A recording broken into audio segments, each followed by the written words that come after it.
पुणे नाशिक महामार्गावर भीषण अपघातात एका कुटुंबातील तिघांचा मृत्यू झालाय। कारचा ताबा सुटून ती समोरून येणाऱ्या वाहनावर आदळल्याने अपघात झाला आहे।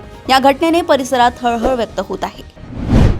सातारा जिल्हा परिषद अध्यक्ष आणि उपाध्यक्ष निवडीच्या दिवशी झालेल्या राड्यानंतर आता या प्रकरणाला वेगळं वळण लागलंय। ज्या दिनकर उर्फ बापू शिंदे यांच्या अपहरणाच्या तक्रारीवरून सातारा पोलिसांनी राष्ट्रवादीच्या 2 सदस्यांना ताब्यात घेतलं होतं, त्याच बापू शिंदे यांनी आज पोलीस अधीक्षक कार्यालयात हजर होऊन माझं अपहरण झालंच नव्हतं असा खळबळजनक जबाब नोंदवलाय।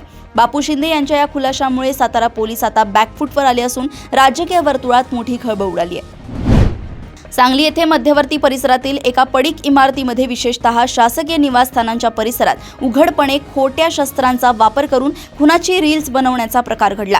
तरुणांमध्ये गुन्हेगारीचे आकर्षण वाढत असून खोट्या शस्त्रांसह चित्रण करण्याचे प्रकार वाढले आहेत। या प्रकारामुळे समाजात भीतीचे वातावरण निर्माण होत आहे। ज्योतिबा देवदर्शनासाठी जाणाऱ्या भाविकांवर मधमाशांचा हल्ला झालाय। या घटनेत 5 जण जखमी झाले असून एकाची प्रकृती गंभीर आहे। मुलींसाठी शिक्षण मोफत असतानाही काही महाविद्यालये शुल्क आकारत असल्याचं उघड झालंय। नियमभंग करणाऱ्या संस्थांवर कठोर कारवाईचा इशारा देण्यात आलाय।